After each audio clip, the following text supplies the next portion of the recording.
Hello friends, 60 days Christmas weight loss சேலஞ்சில் இன்றைக்கி day 28ஓட டயட் மீல் பிளான் தான் பார்க்க போகிறோம். நேற்றுக்கு ஒரு சிஸ்டர் வந்து கமெண்ட் பாக்ஸில் எம்டி ஸ்டொமக்கில் க்ரீன் டீ எடுத்துக்காதீங்க அப்படின்னு சொல்லியிருந்தேன். ஸோ தட் நான் மறுபடியுமே ஜீரக தண்ணிக்கே மாறிட்டேன். அண்ட் ஜீரகம் போட்டு மார்னிங் எம்டி ஸ்டொமக்கில் ஜீரக தண்ணி தான் குடித்தேன். அண்ட் இன்னொரு கமெண்ட்ஸ், கண்டினியூஸாக பாஸ்ட் 2 டேஸாக வெயிட் அப்டேட் பண்ண கேட்டிருந்தீங்க. எனக்கும் ஆசையாக தான் இருக்குது. நான் வந்து இங்கே வந்து அனலாக் மெஷின் தான் இருக்குது அப்படிங்கிறதுனால மீஷோவில் டிஜிட்டல் மெஷின் ஒன்று ஆர்டர் போட்டிருக்கேன். அது சூன் வந்துடும். வந்ததுமே என்னோடய வெயிட் எவ்வளோ இருக்குது அப்படின்னு உங்களுக்கு அப்டேட் பண்ணுறேன். அண்ட் இன்னொன்று, இது வரைக்கும் நமக்கு ஃபாஸ்ட்டாக வெயிட் ரெடியூஸ் ஆகிட்டு இருந்துச்சு. அந்த அளவுக்கு இந்த வாட்டி நான் அப்டேட் பண்ணும்போது ஃபாஸ்ட் வெயிட் ரிடக்ஷன் இருக்குமான்னு எனக்கு தெரியலை. ஊருக்கு வந்ததுனால கொஞ்சம் டின்னர் எல்லாம் ஹாப்ஸ் ரிலேட்டடான ஃபுட்ஸ் வந்து எடுத்துக்கிட்டேன்.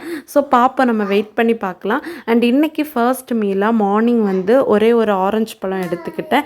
இன்றைக்கி லேட்டாக தான் என்னோடய பிரேக்ஃபாஸ்ட்டே கம்ப்ளீட் பண்ணியிருந்தேன். அண்ட் லஞ்சுக்கு பார்த்திங்கன்னா கொஞ்சமாக சாப்பாடு, ஃபிஷ் கறி, கீரை கூட்டு அண்ட் என்னோடய மதுரையில் வச்ச அவியல் அண்டு ஃபிஷ் ஃப்ரை எடுத்துக்கிட்டேன். பிளேட் ரொம்ப கலர்ஃபுல்லாக இருக்குல்ல. ஸோ ஒரு கம்ப்ளீட் மீல் இன்றைக்கி முடிச்சிருக்கேன். அண்ட் நைட் டின்னருக்கு பார்த்திங்கன்னா 2 ஆப்பம் அண்டு கூடவே லிவர் ரோஸ்ட் இருக்கும்ல, அதை எடுத்துக்கிட்டேன். இன்றைக்கி வெளியில் போய் தான் டின்னர் கம்ப்ளீட் பண்ணியிருந்தோம், நானும் ஹஸ்பண்டும் குழந்தையும். அப்படி இன்றைக்கி டே வந்து ரொம்ப சூப்பராக கம்ப்ளீட்டாக இருந்துச்சு. இதோட லாங் வீடியோ இன்றைக்கி ஈவினிங் வந்து உங்களுக்கு ஷேர் பண்ணுறேன். அண்ட் வெயிட் லாஸ் ரிலேட்டடாக இல்லை நம்ம வீடியோ ரிலேட்டடாக எது ஷேர் பண்ணணுன்னாலும் இன்ஸ்டா ஐடி யூஸ் பண்ணுங்கள். லிங்க் டிஸ்கிரிப்ஷன் பாக்ஸில் கொடுக்குறேன். அண்ட் இந்த வாய்ஸ் ஓவருக்கு பின்னாலே என் குழந்தையோட சத்தம் கேட்டிருந்துச்சுன்னா கொஞ்சம் அட்ஜஸ்ட் பண்ணிக்கோங்க. அவன் இன்னும் தூங்கலை. So that okay. ஆனால் எனக்கு டைம் இப்போ தான் கிடைக்கும், அதனால தான் வாய்ஸ் ஓவர் கொடுத்துட்ருக்கேன். நாளைக்கு இன்னொரு வீடியோட உங்கள் எல்லோரையும் மீட் பண்ணுறேன். டில் தென் டேக் கேர், பை.